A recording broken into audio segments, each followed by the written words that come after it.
Hello everyone, मैं राजेश आप सबका एक बार फिर से स्वागत करता हूं इस नए चैनल पे जिसका नाम है कल्पजीत क्लासेज। आप में से कुछ लोग जिन्हें ये पता होगा कि कल तक इस चैनल का नाम था फन ऑन द फ्लोर, तो फिर अचानक से आज ये कल्पजीत क्लासेज कैसे हो गया। तो दोस्तों, इस पर कुछ लोगों के कमेंट आए थे कि आप जैसा कंटेंट डाल रहे हैं उससे नाम बिल्कुल मैच नहीं कर रहा फन ऑन द फ्लोर। तो इसलिए फिर हमने ये डिसीज़न लिया कि इसके नाम एजुकेशन से रिलेटेड कुछ रखे जाए और फिर वहाँ पे ये नाम हमने रख दिया कल्पजीत क्लासेज। तो आइए हम शुरू करते हैं। कल जहाँ लास्ट क्लास हुई थी उसके आगे हम कंटिन्यू करेंगे ज्योग्राफी क्लास 10 के लिए चैप्टर फर्स्ट पार्ट 2, और ये आज का लास्ट क्लास होगा इस चैप्टर का। और इसके बाद भी अगर इस चैप्टर में आपको कोई डाउट रह जाता है तो आप नीचे कमेंट सेक्शन में बताएंगे और उस पर हम अगले क्लास में ज़रूर एक्सप्लेनेशन लेके आएंगे। तो दोस्तों, जैसा आपको नाम से पता चल रहा है, डेवलपमेंट ऑफ रिसोर्स जो आज का नेक्स्ट टॉपिक हम पढ़ने जा रहे हैं। और कल के क्लास में कुछ रिमाइंड करा दूं आप लोगों को। कल आपने पढ़ा था टाइप्स ऑफ रिसोर्स, उसमें आपने 4 टाइप्स पढ़े थे। फर्स्ट था आपका on the basis of origin, second था on the basis of exhaustibility, third था on the basis of ownership, और जो सबसे लास्ट था आपका on the basis of status of development. इसमें आपने देखा था पहला वाला जो बेसिस है उसके आधार पे हमने 2 कैटेगरी में से कैटेगराइज किया। सेकेंड वन पे भी on the basis of exhaustibility पे भी हमने 2 कैटेगरी में से कैटेगराइज किया था। फर्स्ट था रिन्यूएबल, सेकेंड नॉन रिन्यूएबल, और तीसरा जो था आपका on the basis of ownership, इस पर हमने 4 कैटेगरी में से कैटेगराइज किया था। और सबसे लास्ट जो आता है आपका on the basis of status of development, इस पर मेनली हम लोग 3 कैटेगरी रखते हैं इसकी। लेकिन एक सब कैटेगरी है जिसका नाम यहाँ पे दिया गया स्टॉक, इसका नाम दिया गया स्टॉक। बेसिकली आप जब किताब में पढ़ेंगे स्टॉक और रिजर्व में कुछ ज़्यादा डिफरेंस नहीं है, स्टॉक और रिजर्व में ज़्यादा कुछ डिफरेंस नहीं है। फिर भी इसकी 4 कैटेगरी हम बांट के पढ़ते हैं और आप लोग भी इसकी 4 कैटेगरी ही बना के पढ़ेंगे। तो आइए आज का नेक्स्ट टॉपिक हम कंटिन्यू करते हैं जिसका नाम है डेवलपमेंट ऑफ रिसोर्स। तो डेवलपमेंट बेसिक सा वर्ड है, कल भी आपने इसके बारे में पढ़ा था और समझा था। डेवलपमेंट का मतलब ही है it is the process of growth, it is the process of growth और changing from one condition to another is known as development.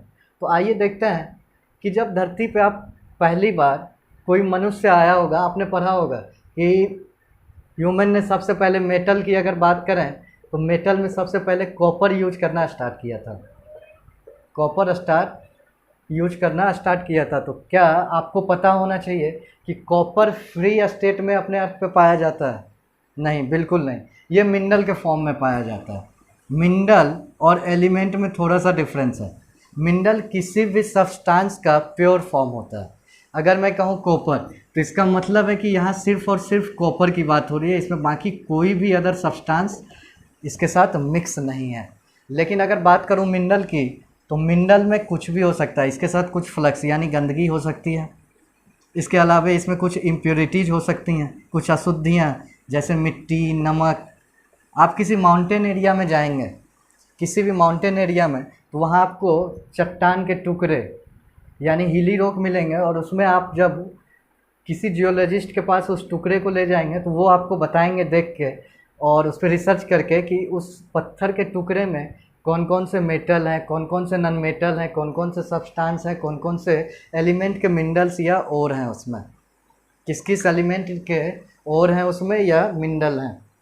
तो कहेंगे कि जब पहली बार किसी भी रिसोर्स के बारे में पता चला तो बस इसका इस्तेमाल कैसे कर सकते हैं हम और क्यों कर सकते हैं इसका इस्तेमाल, इसकी क्या खासियत है, इसके क्या फीचर्स हैं, इसके क्या खूबियां हैं, और उस आधार पे जब हमने इस्तेमाल किया तो अंधाधुंध इस्तेमाल किया, बिल्कुल रैम्पेंट तरीके से इस्तेमाल किया, जिसके कारण उनकी क्वांटिटी घटती चली गई। और शुरुआत में मानवों को लगा कि ये जितने भी रिसोर्स हैं अपने अर्थ पे ये अनलिमिटेड क्वांटिटी में, जिसके कारण इन्होंने बगैर सोचे समझे बिल्कुल अजीब तरीके से, जैसे अभी पानी भी एक रिसोर्स है, वाटर भी एक रिसोर्स है, और ये कैसा रिसोर्स है? तो ए बायोटिक रिसोर्स है क्योंकि इसमें जीवन नहीं है। अगर बात करें on the basis of origin तो ये ए बायोटिक रिसोर्स है। अगर बात करें on the basis of exhaustibility, on the basis of exhaustibility, तो ये हो जाता है आपका रिन्यूएबल रिसोर्स। अपने इन्वायरमेंट में पानी एक साइकिल के फॉर्म में बनता रहता है। जंगल भी रिन्यूएबल रिसोर्स हैं। अगर हम कहीं से फॉरेस्ट काट रहे हैं, फॉरेस्ट की कटाई कर रहे हैं, तो उसे हम फिर उसी जगह पे फिर से प्लांटेशन कर दें तो वहाँ फिर से फॉरेस्ट तैयार हो जाएंगे। और इस तरह से अगर हम देखें तो फॉरेस्ट क्या है, रिन्यूएबल रिसोर्स हैं। लेकिन बात करें अगर कोयले की, तो कोयला यानी कोल कैसा रिसोर्स है, नॉन रिन्यूएबल। नॉन हमारे बस की बात नहीं है कि हम तैयार कर सकें, क्योंकि कोयला बनने का जो प्रोसेस है, कोल या पेट्रोलियम, क्रूड ऑयल कुछ भी, तो उसमें हज़ारों साल लगते हैं और वो नेचुरल प्रोसेस से बनता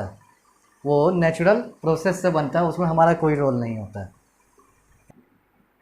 तो जैसा आप पढ़ रहे हैं संसाधनों का विकास यानी डेवलपमेंट ऑफ रिसोर्स, तो जैसे जैसे हमने रिसोर्स को इस्तेमाल करना शुरू किया वही प्रोसेस कहलाया डेवलपमेंट ऑफ रिसोर्स। और जैसे जैसे हमने इस्तेमाल किया, यूज किए रिसोर्सेज के, तो इसके कुछ साइड इफ़ेक्ट भी निकल के आए। पहला साइड इफ़ेक्ट था कि इसके अंधाधुंध इस्तेमाल के कारण, अत्यधिक संशोधन होने के कारण, यानी एक्सट्रीम लेवल पे जब इसे हमने इस्तेमाल किया तो संसाधनों का ह्रास हुआ, यानी संसाधनों की कमी महसूस हुई। पहला पॉइंट ये। सेकेंड पॉइंट आप देखेंगे कि संसाधन कुछ लोगों के या लिमिटेड लोगों के हाथ में आ गए, जो पावरफुल थे शुरू से, जो होशियार लोग थे या जो डेवलप लोग थे, उन्होंने संसाधनों को अपने कैप्चर में ले लिया और धीरे धीरे संसाधन उनकी संपत्ति हो गई, जिससे बाकी आने वाले लोग संसाधनों के इस्तेमाल करने से वंचित रह गए, या संसाधनों को इस्तेमाल करने के एवज में उन लोगों को पैसा देना पड़ा जिनके अंदर ये संसाधन थे। जबकि अर्थ ने, या यूँ कहें नेचर ने, हमें सारे रिसोर्सेज फ्री ऑफ कॉस्ट दिए हैं। क्या पानी का पैसा लिया जाता है आपसे? नेचर से जो पानी मिलता है, नदियों से जल, पहाड़ों से, झरनों से जल, समंदर से जल, क्या समंदर कभी आपसे ये कहती है इसके बदले हमें पानी पैसा दो या इसके बदले कुछ और दो? नहीं। इसका मतलब है नेचर ने हमें सारे रिसोर्स फ्री ऑफ कॉस्ट दिए, भले ही उसको निकाल के फिल्टर करने के बाद जो लोग बेचते हैं उसके पैसे लेते हैं। पहला जो पॉइंट आप देखेंगे डेवलपमेंट ऑफ रिसोर्स में, तो इस पॉइंट में आपको बताया गया कि depletion of resource for satisfying the greed of a few individuals. इसका मतलब है कि कुछ आदमी अपने लालचवश संसाधनों का अंधाधुंध इस्तेमाल करते हैं, जिसके कारण इसका ह्रास होता है, इसकी कमी हो जाती है। सेकेंड पॉइंट आपसे कहता है accumulation of resource in few hands, यानी कुछ सीमित लोगों के हाथ में संसाधनों का मालिकाना हक, which in term divided the society into two segment, that is have and not to rich and poor. यानी कुछ अमीर लोगों के हाथ में संसाधन लिमिटेड हो गए, जिसके कारण गरीब लोग इसके इस्तेमाल करने से वंचित रह जाते हैं, या फिर इस्तेमाल करने के लिए उन्हें अमीर लोगों को पैसा देना होता है या उनकी परमिशन लेनी होती है। तो दोस्तों, ये जो साइड में आपको इमेज दिख रहा है यहाँ पर, यहाँ आप देखेंगे, यहाँ तीसरा पॉइंट डेवलपमेंट ऑफ रिसोर्स वाले सेक्शन में, इसमें आपको बताया जाएगा कि indiscriminate exploitation of resource has led to global ecological crisis such as global warming, ozone layer depletion, environmental pollution and land degradation. That means अगर आप इसी तरह से जितने भी रिसोर्स हैं उसको एक्सप्लॉइट करते रहेंगे इनडिस्क्रिमिनेट वे में, यानी अमीर लोग जिनके पास पावर है, पैसा है, वो अंधाधुंध इस्तेमाल करें और गरीब लोग बिल्कुल इससे वंचित रह जाएं, महरूम रह जाएं, तो इसके कुछ क्राइसिस, ग्लोबल क्राइसिस निकल के आते हैं। फर्स्ट ऑफ ऑल है आपका ग्लोबल वार्मिंग, यानी इसी तरह से अगर जंगलों की कटाई करते रहे, कोयले हम जलाते रहे, पेट्रोलियम को हम गाड़ियों में, ऑटोमोबाइल में, इंडस्ट्री में यूज करते रहे, जितने भी क्रूड ऑयल हैं उसको हम यूज करते रहे, तो इससे ग्लोबल टेम्परेचर बढ़ता है और that leads to increase in environmental temperature.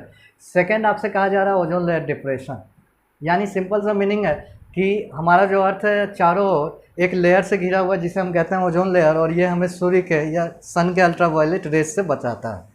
अगर ओजोन लेयर को इसी तरह हम डिप्लीट करते रहे तो फिर एक दिन ऐसा, तो ये ओजोन लेयर जो है जैसे जैसे डिप्लीट होता चला जाएगा वैसे वैसे हमारे लिए खतरे बढ़ते चले जाएंगे। तो किसी भी मैनर में इसका इस्तेमाल हमें ऐसे करना है रिसोर्स का, जिससे कि सारे लोग रिसोर्स को इस्तेमाल भी कर सकें, लेकिन लिमिटेड क्वांटिटी में, सिर्फ अपनी ज़रूरत पर, यानी शौक़ पूरे करने के लिए रिसोर्स हमें इस्तेमाल नहीं करना है, सिर्फ अपने बेसिक नीड्स को फुलफ़िल करने के लिए रिसोर्स इस्तेमाल करने चाहिए, जिससे कि ओजोन लेयर बचा रहे, इन्वायरमेंटल टेम्परेचर मेंटेन रहे, जिसके कारण ग्लोबल वार्मिंग ना हो और साथ ही साथ लैंड डिग्रेडेशन ना हो। अगर किसी जगह पे जंगल है तो वहाँ पे आपने देखा होगा सॉइल इरोजन नहीं होता है। सॉइल इरोजन नहीं होने के कारण यहाँ पे सॉइल की क्वांटिटी बहुत ही अच्छी होती है, बेटर क्वालिटी के सॉइल यहाँ पाए जाते हैं और यहाँ पे आप खेती करके अच्छी फसलें उगा सकते हैं। लेकिन जैसे ही यहाँ पे हम जंगलों की कटाई करेंगे यहाँ पे सॉइल इरोजन होगा और सॉइल इरोजन होने के कारण यहाँ पे इकोलॉजिकल सिस्टम अनबैलेंस होगा और अनबैलेंस होने के कारण यहाँ पे हो सकता है बाढ़, अधिक बारिश के कारण बाढ़ आ जाए या फिर सूखा पड़ जाए, बारिश ही ना हो, जिसके कारण लैंड डिग्रेड कर जाएगा। तो इन सारे प्रॉब्लम से हमें बचने के लिए सस्टेनेबल डेवलपमेंट करना होगा। Sustainable development, sustainable development. Sustainable का मतलब है सतत और संपूर्ण। सस्टेनेबल का मतलब है सतत और संपूर्ण, यानी ऐसा डेवलपमेंट जिसमें सबका विकास हो बगैर इन्वायरमेंट को नुकसान पहुंचाए। यानी sustainable economic development means development should take place without damaging the environment. Development means that development should take place without damaging the environment.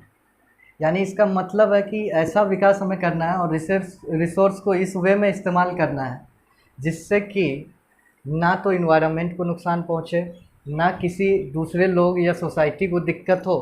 अब आप किसी एरिया में जाते हैं, वहाँ फैक्ट्री लगा देते हैं और फैक्ट्री से निकलने वाले कचरे वहाँ पूरे एरिया में आप फैला रहे हैं, उससे पॉल्यूशन भी हो रहा है और वहाँ रहने वाले लोकेलिटी में लोगों को दिक्कत भी हो रही है।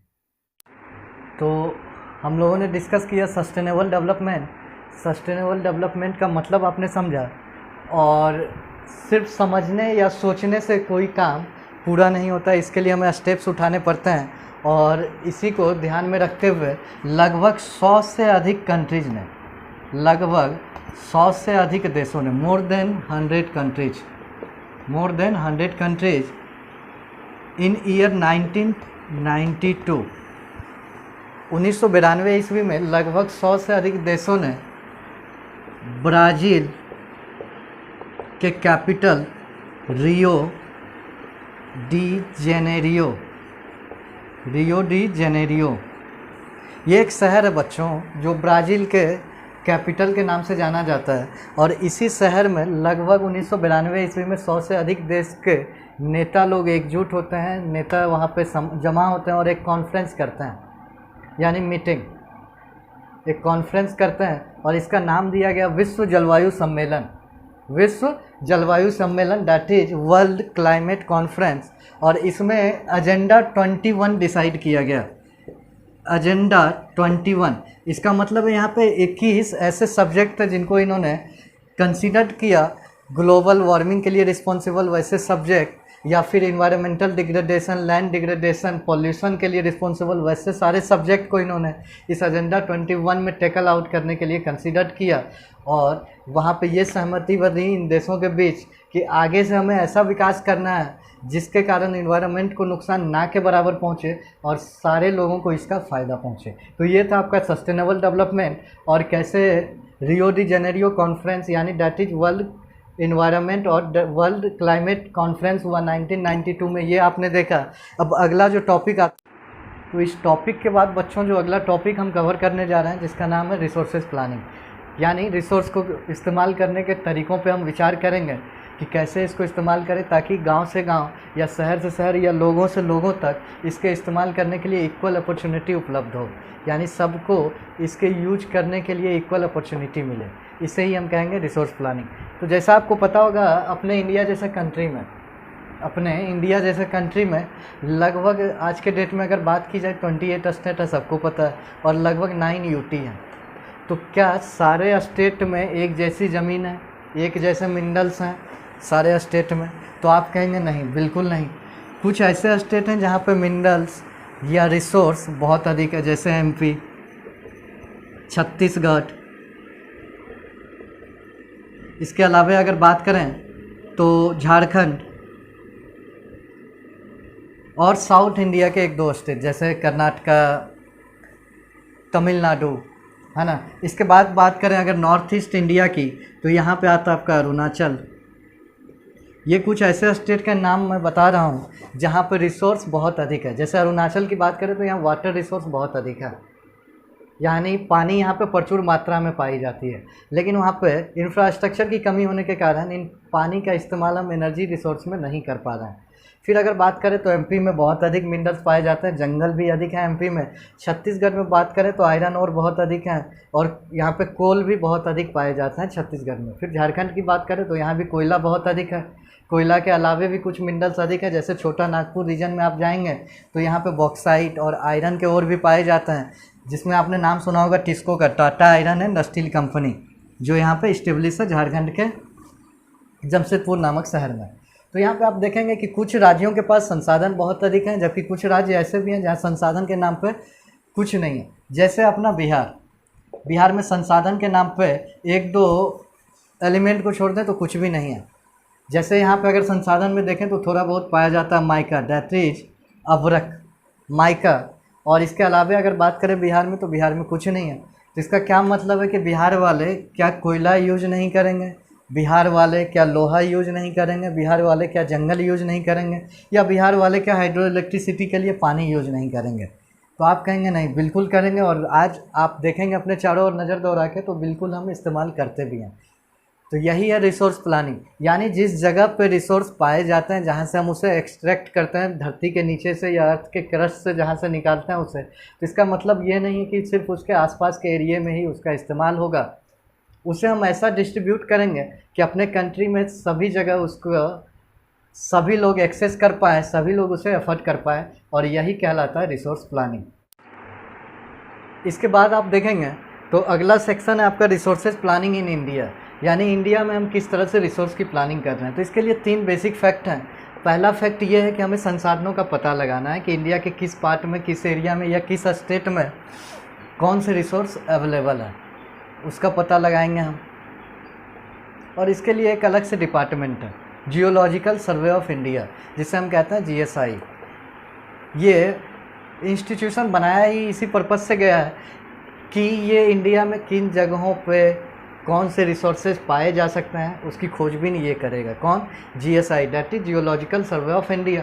इसके बाद सेकेंड सेक्शन आता है कि वो रिसोर्स किस टाइप के हैं, that is metallic, non metallic, यानी वो धातु वाले रिसोर्स हैं, अधातु वाले रिसोर्स हैं, या क्रूड ऑयल से संबंधित रिसोर्स हैं, या फिर कुछ और एटॉमिक, न्यूक्लियर, कुछ और भी रिसोर्स हो सकते हैं। तो उसका पता करना, इसके बाद उसको कैसे निकालेंगे ये हमें पता करना है, यानी उसकी सैम्पलिंग करनी, सर्वे करना, उसका सर्वेक्षण करना, ये सेकंड पॉइंट आ जाता है। और थर्ड पॉइंट आता है उसमें इन्वेस्टमेंट, और ये या तो सरकार करेगी या फिर कोई बड़ी कंपनी या बड़े बिजनेसमैन करेंगे इन्वेस्टमेंट, यानी उसको निकालने से लेके उसको यूज बनाने के लायक तक जो प्रोसेस है, उस प्रोसेस में जितने भी खर्च होंगे, जितने भी निवेश होंगे, वो इन्वेस्टमेंट कौन करेगा? या तो सरकार करेगी या फिर बड़ी कंपनियां। तो सरकार के लिए इतनी बड़ी अमाउंट इन्वेस्ट करना पॉसिबल नहीं होता, इसलिए इसके टेंडर निकाले जाते हैं, जो बड़ी बड़ी कंपनियाँ इसे एक्वायर करती है। इसके बाद नेक्स्ट सेक्शन आता है रिसोर्स। नेक्स्ट सेक्शन है दोस्तों लैंड रिसोर्स। तो नेक्स्ट सेक्शन आप देखेंगे में लैंड रिसोर्स, और लैंड रिसोर्स में मैं आपको बता दूं कि आपको यहाँ कॉर्नर में एक इमेज दिख रहा होगा यहाँ पर, और इस इमेज को आप जूम करके देखेंगे या स्क्रीनशॉट ले लें। स्क्रीनशॉट में जब आप जूम करके देखेंगे तो यहाँ आपको दिखेगा कि इंडिया में जितने लैंड हैं, लैंड का जितना एरिया है, टोटल एरिया, उसके लगभग 43% एरिया पर प्लेन रीजन आता है, यानी मैदानी इलाका। प्लेन रीजन यानी वैसी। तो आप देखेंगे लैंड रिसोर्स में यहाँ आपको एक इमेज दिख रहा होगा, और इस इमेज में जब आप गौर करेंगे, स्क्रीनशॉट लेके जूम करके देखेंगे तो आपको यहाँ दिखेगा कि जितना टोटल एरिया है इंडिया का, लैंड एरिया या टेरेस्ट्रियल एरिया, उसके लगभग 43% इलाके में सिर्फ और सिर्फ प्लेन रीजन पाए जाते हैं, यानी मैदानी इलाका। और आपको ये जानना चाहिए, या ये जानकारी आपको होनी चाहिए कि इंडिया के टोटल एरिया में 43% जो प्लेन रीजन है, उन्हीं इलाकों में सबसे अधिक ह्यूमन सर्वाइव करते हैं। यानी इस 43% के एरिया में लगभग 75% ह्यूमन पॉपुलेशन सर्वाइव करती है। 75 to 80% पॉपुलेशन इसी प्लेन रीजन में सर्वाइव करती है। और इसके कुछ फेमस स्टेट हैं, पंजाब, महाराष्ट्र, राजस्थान, गुजरात। इसके अलावा आप देखेंगे तो उत्तर प्रदेश, मध्य प्रदेश, बिहार, तमिलनाडु, ये कुछ ऐसे फेमस राज्य हैं जो प्लेन रीजन में मेनली आते हैं 43% वाले एरिया में, और यहीं पे सबसे अधिक ह्यूमन पॉपुलेशन सर्वाइव करती है। इसके बाद आप देखेंगे नेक्स्ट है लगभग सबसे अधिक जो प्लेन रीजन के बाद जो एरिया आता है वो माउंटेन्स का, जिसका टोटल कैपेसिटी है 30% का, और यहाँ पे ह्यूमन सर्वाइव बिल्कुल कम करते हैं। और इसके जो कुछ मेजर स्टेट हैं नॉर्थ ईस्ट वाले कुछ स्टेट जैसे AP that is Arunachal Pradesh, JNK Jammu and Kashmir, Himachal Pradesh, Manipur, Mizoram, Sikkim, Nagaland, ये कुछ फेमस स्टेट हैं जो माउंटेन्स एरिया में आते हैं। इसके बाद आप देखेंगे तो इसी इमेज में आपको दिखेगा दोस्तों 27% प्लेट्यू का, यानी पठारी भाग, यानी छोटे छोटे पहाड़ों के जो पुराने पहाड़ हैं। देखिए आप बेसिकली प्लेट्यू और माउंटेन्स में आपको डिफरेंस पता होना चाहिए, वैसे आपने पढ़ा भी होगा क्लास 9 में। माउंटेन्स की ऊंचाई अधिक होती है और इसका जो टॉप वाला शेप होता है वो कॉनिकल होता है, जबकि प्लेट्यू जो होते हैं उसके टॉप वाले शेप जो होते हैं वो फ्लैट होते हैं, और इसकी ऊंचाई इससे बहुत कम होती है। ये हो गया आपके प्लेट्यू, जबकि ये हो गया माउंटेन्स। स्टॉप।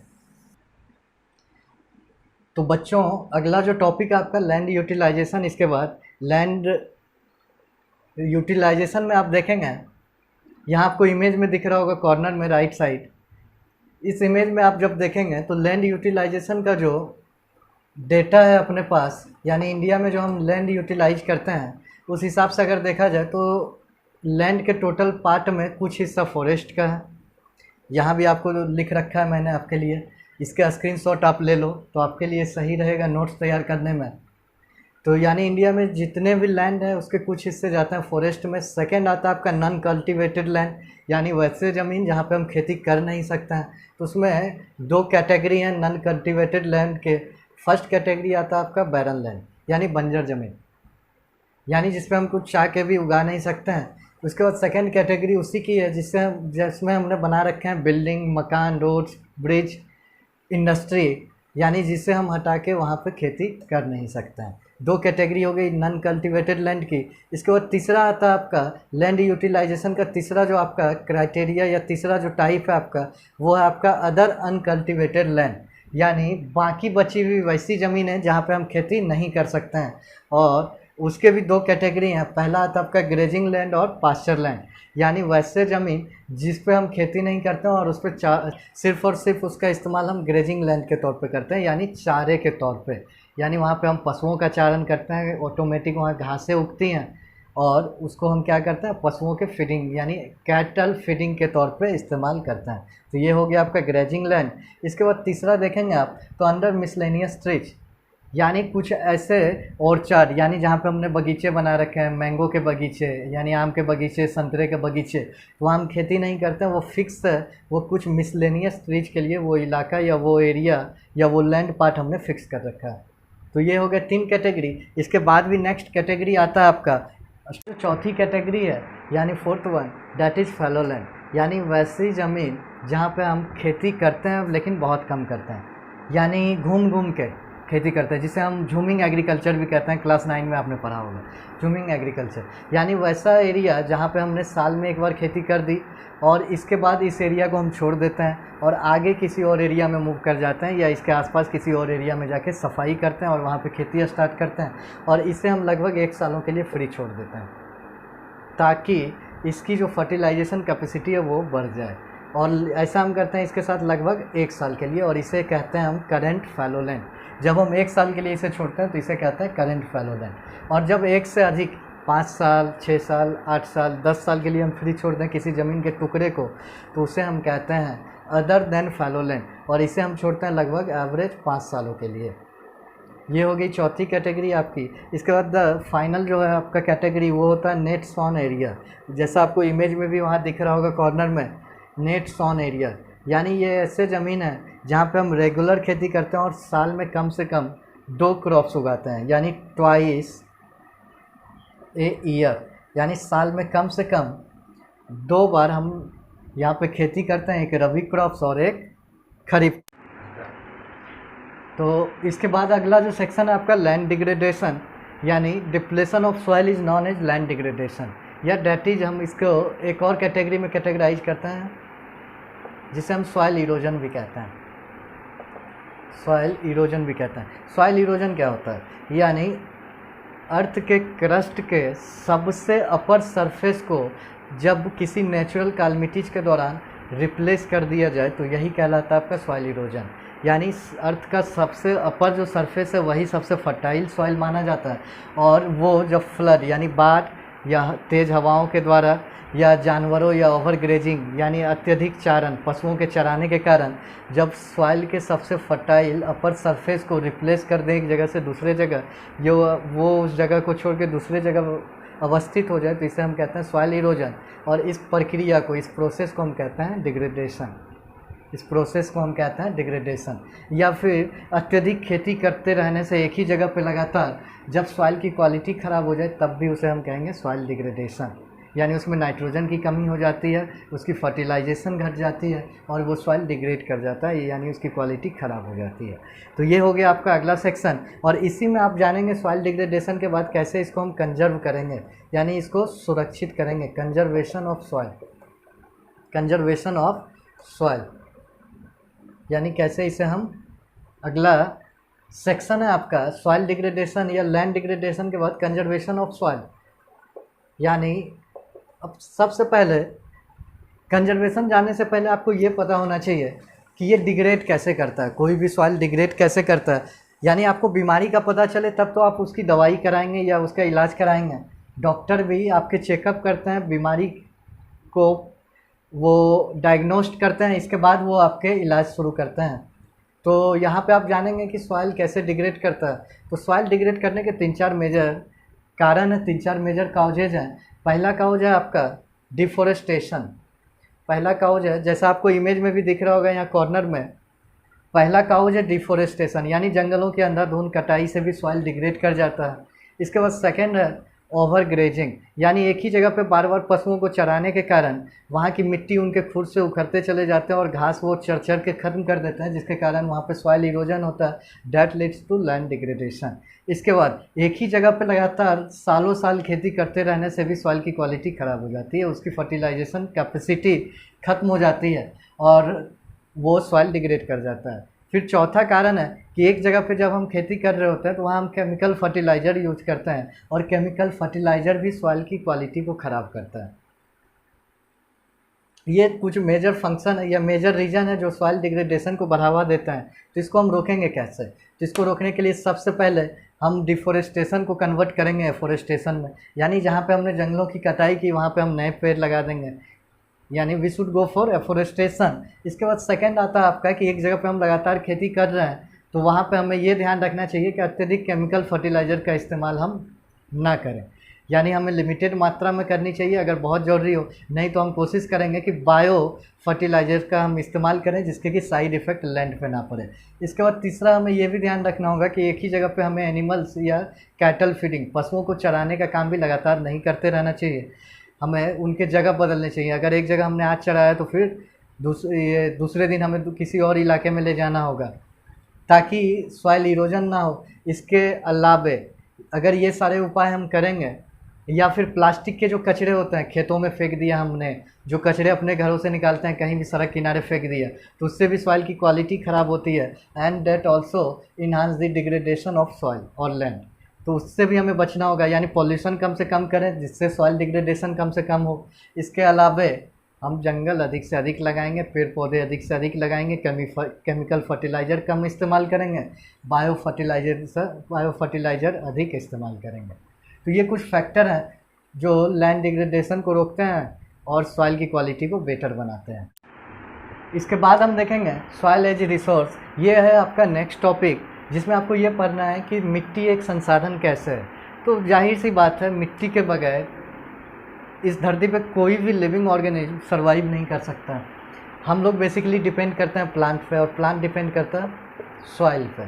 यानी अगर हमें प्लांट से फीडिंग हो रही है तो प्लांट किससे फीड कर रहे हैं? सॉइल से। प्लांट्स को मिनरल कहाँ से मिल रहा है? सॉइल से। तो यानी सॉइल सबसे इम्पोर्टेंट रिन्यूएबल रिसोर्स है अपने अर्थ पे। सॉइल किस टाइप का रिसोर्स है? रिन्यूएबल।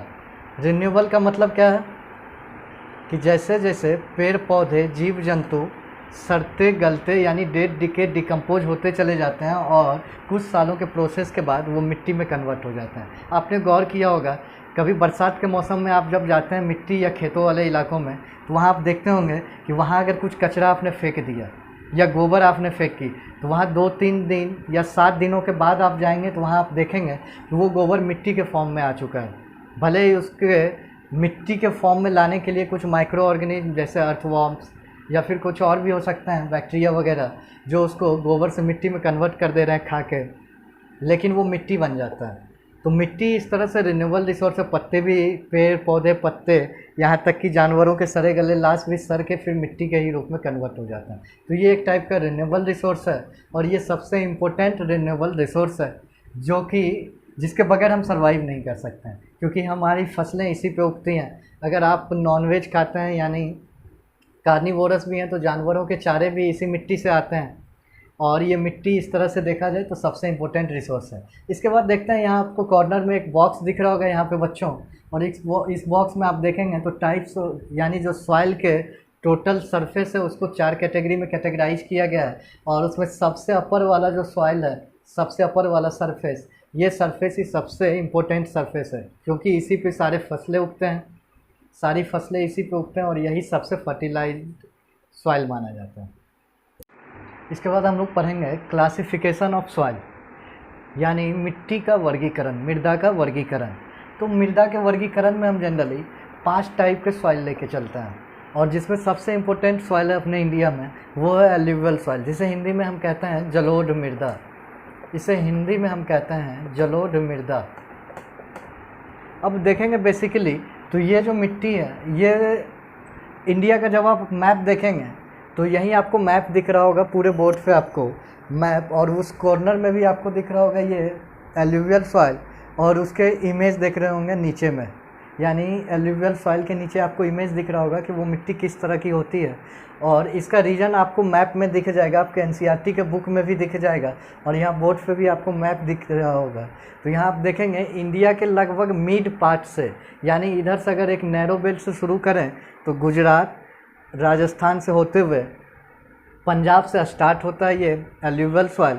पंजाब के बाद अगर आप देखेंगे तो हरियाणा, दिल्ली, उत्तर प्रदेश, एमपी का कुछ हिस्सा, छत्तीसगढ़ का कुछ हिस्सा, इसके बाद बिहार, झारखंड का कुछ हिस्सा और वेस्ट बंगाल, यानी ये जो पूरा का पूरा बेल्ट आपको दिख रहा है ये बेल्ट है एल्यूवियल सॉइल का। और ये एल्यूवियल सॉइल गंगा के प्लेन रीजन, यमुना नदी के प्लेन रीजन और इसके अलावा आप देखेंगे तो बाहर बात करें तो सिंधु नदी के प्लेन रीजन और इसके अलावा अगर नॉर्थ ईस्ट में बात करें इस साइड तो यहाँ आपको दिखेगा ब्रह्मपुत्रा नदी के प्लेन रीजन में ये मिट्टी ही मुख्य तौर पे पाई जाती है और ये मिट्टी सबसे अधिक उपजाऊ मानी जाती है। Most fertile type of soil is alluvial soil.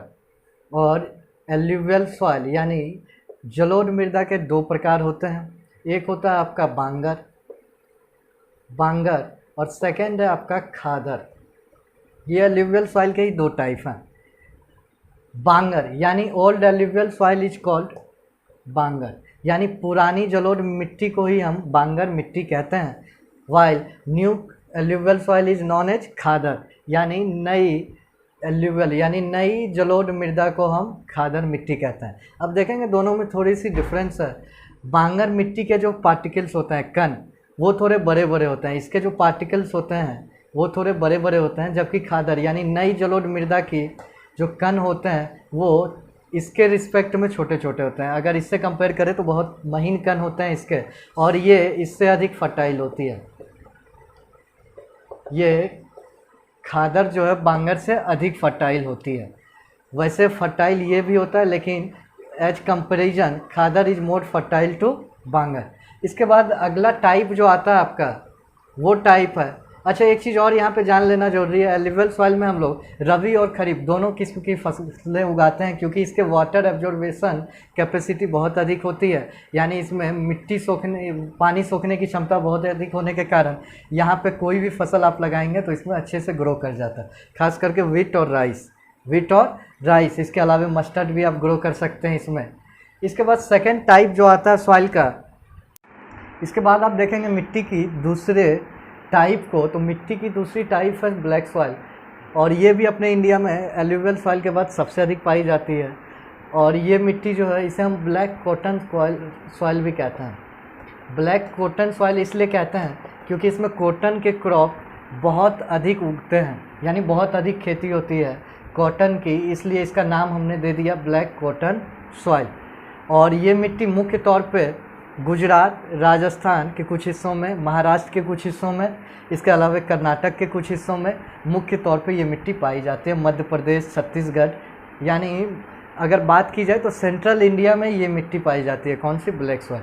इसकी भी वाटर एब्जॉर्बिविटी बहुत अधिक होती है, लेकिन as compare to alluvial soil it is less affordable to water absorption, यानी इसमें पानी या जल संधारण की क्षमता जलोढ़ मृदा से थोड़ी कम होती है।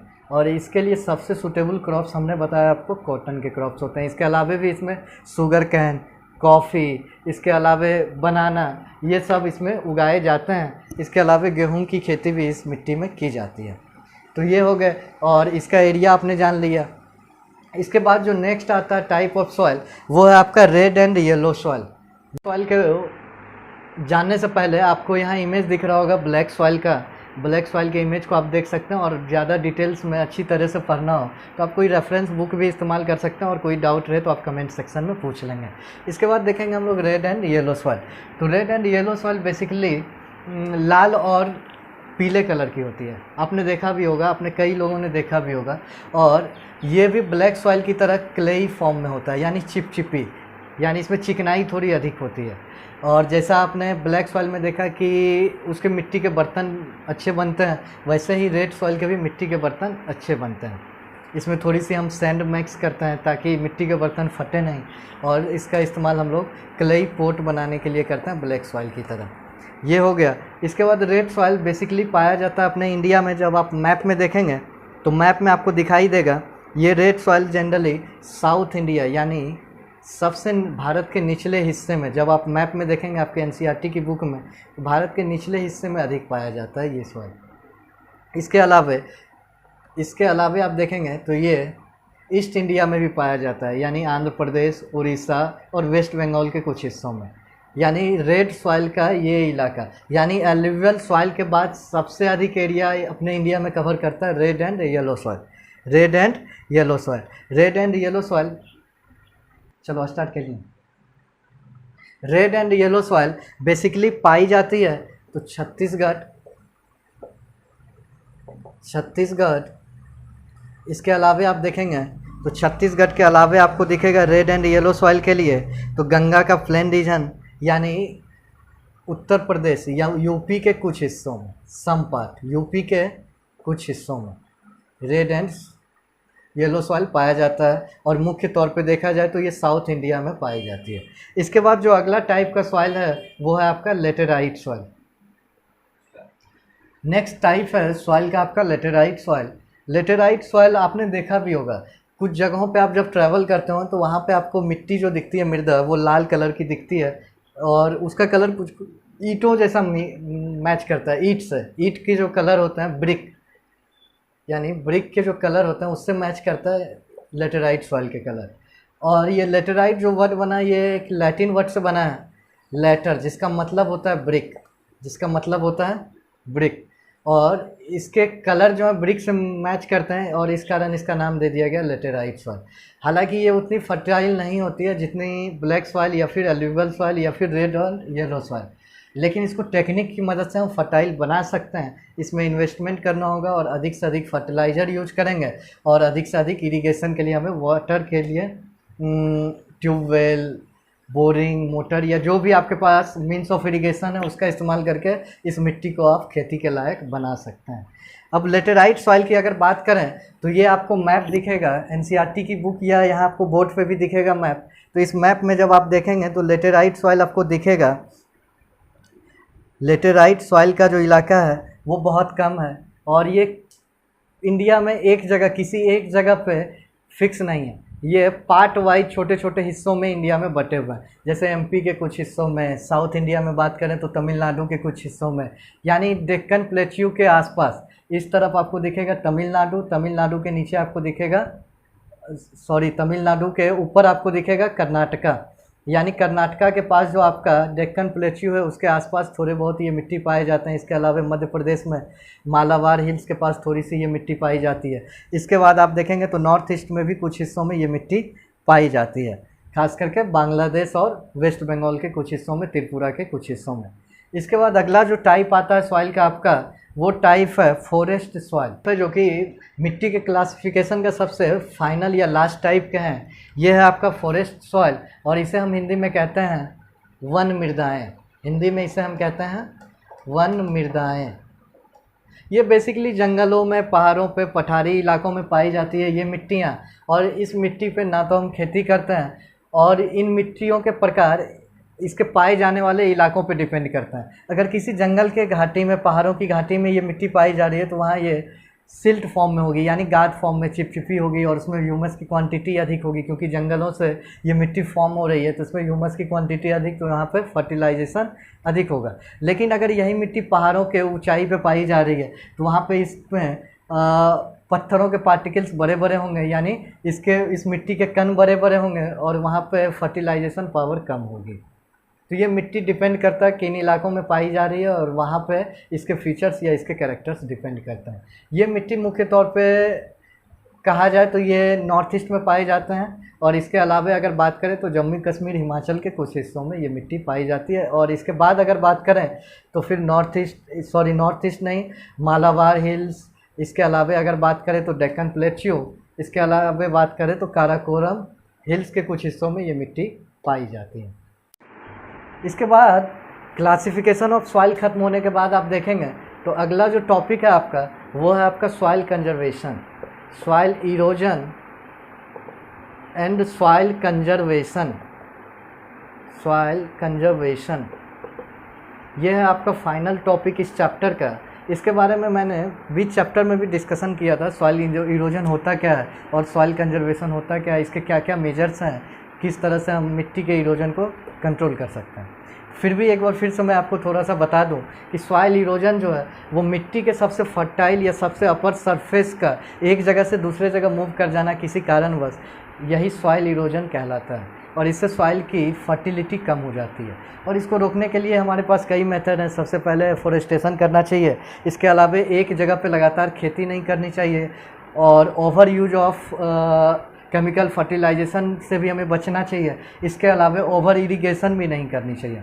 अगर अत्यधिक हम पटवन या सिंचाई कर देंगे एक खेत में तो पानी अधिक होने के कारण उसके जो सबसे फर्टाइल पार्ट है मिट्टी के, वो पानी में घुल जाते हैं और पानी के साथ बह के दूसरे हिस्सों में चले जाता है, जिसके कारण वहाँ सॉइल फर्टिलिटी घट जाती है। इसके अलावा कभी तेज़ हवाओं में मिट्टी के जो सबसे अपर सरफेस है, सबसे फर्टाइल सरफेस, वो हवाओं के साथ भी उड़ के या कहें हवाओं के बहाव के साथ वो दूसरे हिस्सों में बिखर जाता है। उससे भी मिट्टी की क्वालिटी और फर्टिलिटी प्रभावित होती है।